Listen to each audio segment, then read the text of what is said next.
My family thought I'd failed out of the Navy. I stayed quiet at my brother's SEAL ceremony until a general spotted me and said, "Colonel, you're here?" The crowd went silent. My father was speechless. When a 2-star admiral says your rank out loud in front of your entire family, time does a specific thing. It doesn't stop. That's a myth. It compresses. Everything happening at once. All the oxygen leaving a space that a moment ago felt perfectly breathable. My father's head turning. My mother's hand rising toward her mouth. My cousin Brittany mid-laugh, her face doing that thing where it doesn't know yet that the joke is over. Admiral Hawthorne's voice carrying across the California afternoon like a command. Colonel Parker. 2 words. 15 years of silence. Gone. Just like that. My name is Madison Parker. I am 38 years old, and for the better part of a decade and a half, the people who raised me believed I worked in insurance administration for a regional firm in Reston, Virginia. They believed I had a beige cubicle and a company laptop and a moderate 401k, and a cardigan I kept on the back of my chair because the office ran cold. They were not entirely wrong about the cardigan. The rest of it was a cover story so well constructed that it had its own paper trail, its own LinkedIn profile, its own HR records at a company that technically existed in a legal framework I am still not authorized to fully explain. What my family didn't know, what I had never told them, had never been cleared to tell them, had lived inside for so long that some days the cover felt more real than the truth, was that I was a lieutenant colonel in the United States Air Force, attached to a special operations intelligence unit operating under a classification level that doesn't appear in any public organizational chart. I had been, in the 15 years they thought I was calculating insurance premiums, running intelligence operations in 5 conflict zones, developing extraction protocols now used across 3 military divisions, and briefing personnel at the Joint Chiefs level on threat assessments that shaped policy decisions affecting 100,000 troops. I had also, in those same 15 years, been the family disappointment, the one who didn't make it, the one who left, the one my father brought up at Thanksgiving with that particular silence that was worse than anything he could have said out loud. I was good at 2 things, my job and being underestimated. Both of those facts collided on a Thursday afternoon in Coronado, California, the day my little brother Ethan became a Navy SEAL. Let me tell you about my family, because you need to understand the specific texture of what I walked into that afternoon. My father, Captain Richard Parker, USN, Repmwitz, served 32 years in the United States Navy. He is the kind of man who irons his civilian clothes, who stands at attention during the national anthem at sporting events while everyone around him sits, who has, on more than one occasion, described military service as the only form of living that rises to the level of meaningful. He is not a cruel man. I want to be clear about that. He is a man so thoroughly shaped by a particular institution that anything outside its framework becomes, in his mind, difficult to fully see. And for most of my life, I existed outside the framework. My mother, Carol, is softer, a retired teacher. She loves well but follows my father's lead on the large things, which is to say she loves in whatever direction he points. My brother Ethan is 8 years younger than me, built like he was grown specifically to fulfill my father's hopes, and one of the genuinely best people I know. He did not hold my career against me. He never said a word that resembled what my father said. He was, and is, completely his own decent thing. And then there is my cousin Brittany. Brittany is 34. She works in commercial real estate in San Diego. She is the kind of person who manages the family narrative the way other people manage investment portfolios, constantly, strategically, with one eye on the return. She had, at a Thanksgiving dinner 6 years prior, loudly offered to put in a good word for me at her company's administrative support division. She had said this in front of 8 people. She had meant it as kindness. She had no idea that the week prior, I had returned from a non-disclosed location in North Africa, where I had spent 11 days coordinating intelligence support for an extraction operation involving 5 American personnel and 3 Allied assets. I smiled and said I'd think about it. I was good at smiling. I'd been stationed in the DC area for 3 months, the longest continuous domestic posting I'd had in years, when Ethan called to tell me about the BUDS completion ceremony. "You should come," he said. "Ethan, I know.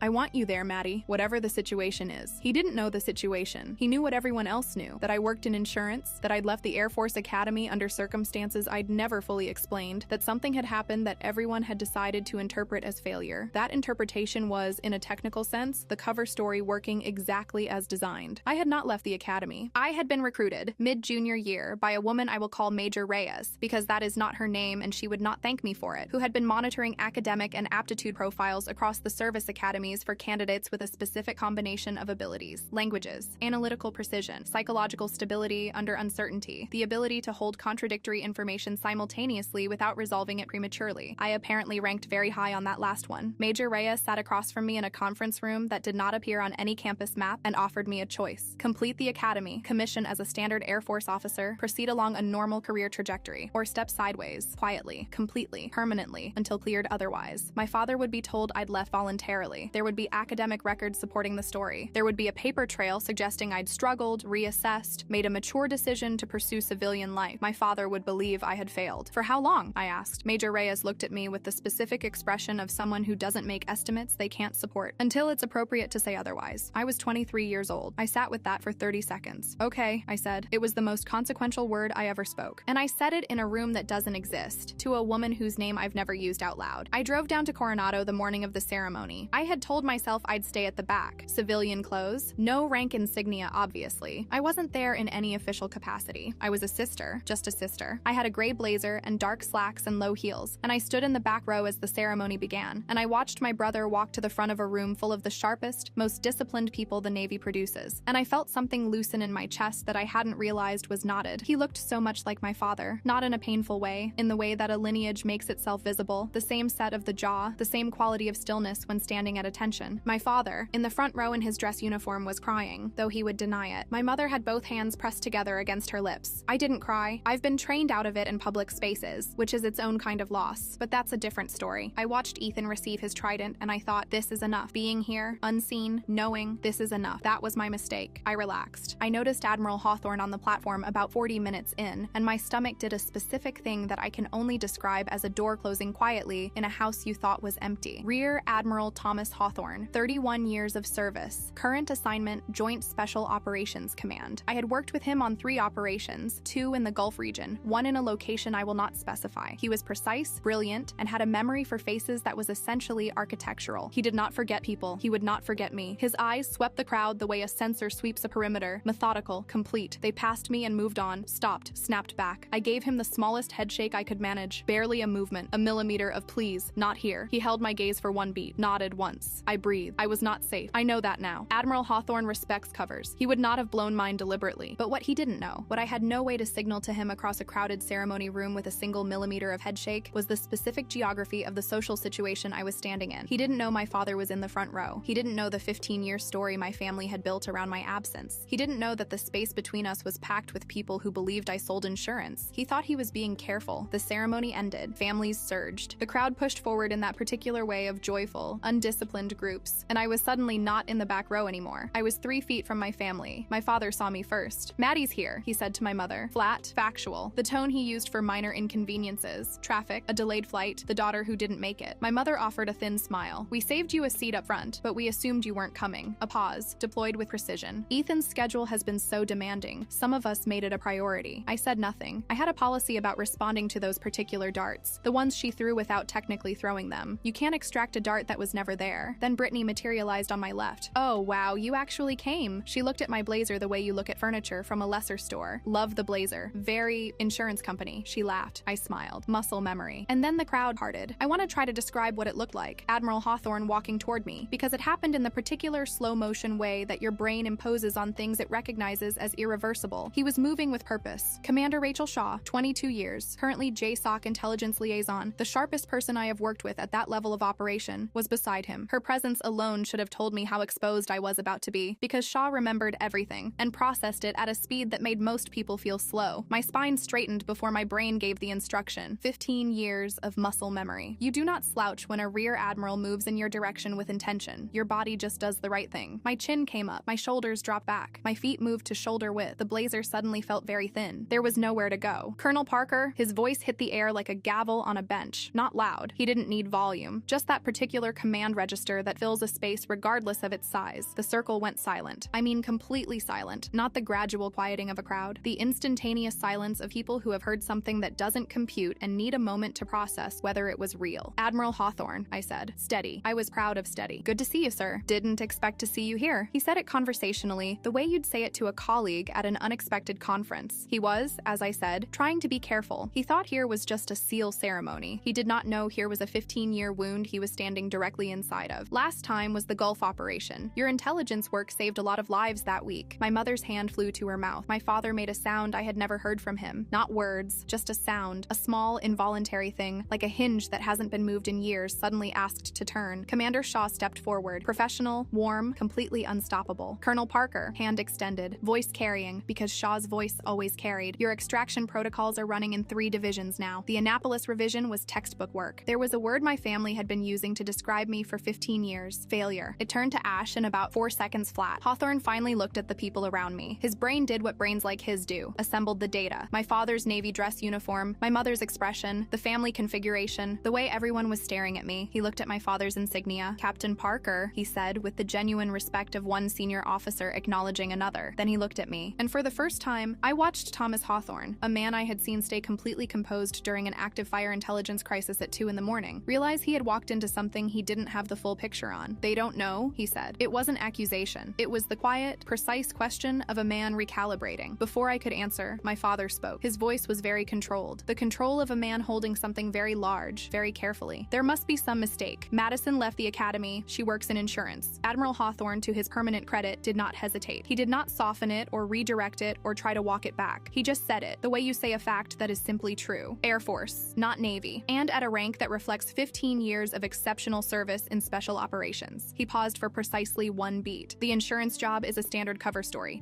My father's face did something I had never seen it do in my entire life. It crumbled, not dramatically. He didn't cry, he didn't collapse, but the architecture of it, that particular load-bearing certainty he wore the way other people wear their skin, shifted, moved, came apart at joints I hadn't known were structural. He looked 68 years old in a way he had never looked before. I want to tell you I felt vindicated in that moment. I did not feel vindicated. I felt like I was watching my father find out that a thing he'd believed for 15 years was wrong, and that the wrongness wasn't small, and that he had no framework for what to do with that information. And despite everything, despite every silent thanksgiving, every flat tone, every absence of "I'm proud of you," watching that happen to him felt like something I would have prevented if I could have. I couldn't, so I stood there, and I let it land. "What is your clearance level?" my father asked. His voice had dropped to barely a whisper. I had never heard my father whisper. "Higher than I can name here," I said. Brittany opened her mouth, closed it, opened it again. "So you're not in admin?" "No," I said simply. "I'm not." Admiral Hawthorne shook my hand, a full, formal handshake, the kind that means something in the context we shared. "I'll see you at the Joint Chiefs briefing next month, Colonel." He held my gaze for one additional beat, an apology in his eyes, which he would never say aloud because men like Hawthorne don't apologize in public, but it was there. "Carry on." He walked away without looking back. Commander Shaw gave me a small nod, professional, clean, and then it was just us. My father, my mother, Ethan with his brand new trident, and an expression on his face that told me he was going to have a lot of questions later. All of them asked quietly, all of them genuine. Brittany, whose Instagram existed in a different world now, a world where she had publicly positioned herself as the carrier of our family's military legacy, at precisely the same moment it turned out I had been living that legacy in classified locations for 15 years. Her face had gone the color of old paper. I looked at her. I thought about the Thanksgiving 6 years ago. The admin job offer delivered in front of 8 people, in the warm, generous tone of someone doing a favor for someone they felt sorry for. I had just returned from 11 days in North Africa. I had smiled and said I'd think about it. I thought about it now. My father straightened. It was a physical thing. I watched it happen. Whatever had crumpled came back up, reconfigured itself into something new, something that didn't quite have the same shape as before but was trying to stand at the same height. He adjusted his jacket, the old gesture, the one I'd watched him do 10,000 times. He extended his hand. "Colonel Parker," he said, first time in my life. My rank, from his mouth, for the first time in my life. My throat did something. I controlled it. I shook his hand. Firm, equal. "Dad," I said. He nodded once. His jaw was working. He had more to say and no language for it yet, and we were standing in a crowd of Navy families and new SEALs, and this was not the place to find the language. That conversation was going to happen. I knew that. I didn't know yet what shape it would take. I looked at Brittany one more time, the woman she'd offered an admin job to, in front of 8 people, warmly, generously, from the height of someone doing a charity, had briefed the Joint Chiefs of Staff 11 days ago. I didn't say that. I didn't need to. I turned and walked out into the California sun. Here is what I can tell you about what happened in the weeks after. My father called me 4 days later. We talked for 2 hours and 14 minutes. I know because I was sitting in my car in a parking garage in Alexandria, Virginia, and I watched the timer on my phone's screen. He did not apologize the way people apologize in movies. He did not have a single clean moment of reckoning. He did it the way real people do it, imperfectly, circling, saying things that were right and then retreating into old habits and then coming back around to something better. He asked questions about the work, real questions, specific ones, the way a military man asks about an operation. He wanted to understand what I'd actually been doing. I told him what I could, which is more than nothing. At one point he said, "I should have known better than to assume the story was the whole story." I sat with that. "You believed what you were given," I said. "That's what a good cover does." I didn't look hard enough. I didn't argue. He wasn't wrong. But I also knew that the cover was designed to hold against people who looked. That was the point. My silence had made his ignorance possible, and whatever blame lived in that was distributed across more people than just him. What I didn't say, what I'm still not sure I'll ever say, is that the hardest part was never the work I could do. The work made sense, had structure, had purpose. The hardest part was sitting at holiday dinner tables for 15 years, watching my father talk about military service like it was the only thing that counted, and knowing that I could not hand him the one piece of evidence that would have changed his view of me. That was the cost. I knew it when I signed. I paid it. I would pay it again. Brittany texted me 2 weeks after the ceremony. A long message. She'd clearly written it several times. pages. You could see the layering in it, the paragraphs that had been edited for tone. She said she felt terrible about the admin job thing. She said she'd been embarrassed since the ceremony. She said she hoped I knew she'd always respected me. I read it twice. She'd always respected me. I thought about 15 years of family gatherings, the thin smiles, the loaded pauses, the Instagram posts about our family's military legacy that she'd authored and curated and positioned herself at the center of. I thought about the specific social work she had done over the years to be seen as the one who carried the family forward, with me as the cautionary background detail that made her look better by comparison. I wrote back, "Thanks, Brittany. I know you mean well." I meant it, mostly. I meant the second sentence. She's not a villain. She's just a person who built a self-image on a foundation that turned out to be made of sand. That's its own kind of consequence. She has to live in the family story now, knowing what she knows, knowing what everyone else knows. That's enough. Ethan and I talked the night after the ceremony. We sat in the parking lot of a taco place in Coronado for 3 hours, and he asked me everything he'd ever wanted to ask, in the quiet, direct way that is distinctly Ethan. He wasn't hurt. He was, I want to say this carefully, awed. Not by the rank or the operations, by the duration of it, by the carrying of a secret that size for that long. "Weren't you lonely?" he asked. I thought about that. "Sometimes," I said, "but loneliness is different when it's purposeful. It's a cost you've agreed to. That's different from loneliness that just happens to you." He chewed on that. "I'm glad you came," he said finally. "I'm glad you called," I said. We hugged in the parking lot in a way that we haven't hugged since he was about 12, which is the last time either of us was unself-conscious about it. I don't know what the next 15 years look like. I don't know how much I'll be able to tell them. My assignment hasn't changed. My work is what it is. But something has shifted in the shape of things. Something that was carrying a weight it didn't know it was carrying has been set down. Just the small weight of being seen, at least partially, by the people who should have been able to see you all along. I want to say one thing about covers, because I've been living inside them for a long time, and I think about this. A cover works because it relies on what people are already inclined to believe. Lydia's plan, in a different story, would have worked because everyone around her was inclined to believe her narrative. My cover worked because my family was inclined to believe I'd failed. The story of the disappointing daughter required no maintenance beyond their own expectations. They did the work of believing it because it confirmed something they already suspected. The thing about that is, it tells you more about the believer than the cover. My father spent 15 years mourning a version of me that never existed, because that version was easier to hold than the truth. The truth required him to account for a daughter who had chosen something he didn't know about, who had operated at a level that, and this is the part he's still working through, equaled and in some ways exceeded what he'd built in 32 years of distinguished service. That's not a comfortable thing to absorb. I don't hold it against him that it's taking time. I hold time, generally, with some patience. 15 years of intelligence work will do that to you. 6 weeks after the ceremony, I was back in a building I cannot name, in a meeting I cannot describe, with people I cannot identify publicly, when my phone buzzed with a text from my father. It was a photo. No text, just a photo. Him, in his dress uniform, standing with my mother and Ethan and his new trident, and on the other side of Ethan, in my gray blazer, me. Someone had taken it at the ceremony, in the immediate aftermath, in the brief window before I'd walked out into the sun. I'm looking at the camera. I don't remember that happening. I look, in the photo, like someone who has been found after a long time in a place that didn't have a name. My father had made it his phone wallpaper. That was the whole text, just the photo. I sat in that meeting, in that building that doesn't exist, with people I can't name, and I held my phone under the table for a moment and let myself feel what that was. Then I put the phone face down and went back to work. Some covers take 15 years to blow. Some things take longer to heal. Both are worth every single day.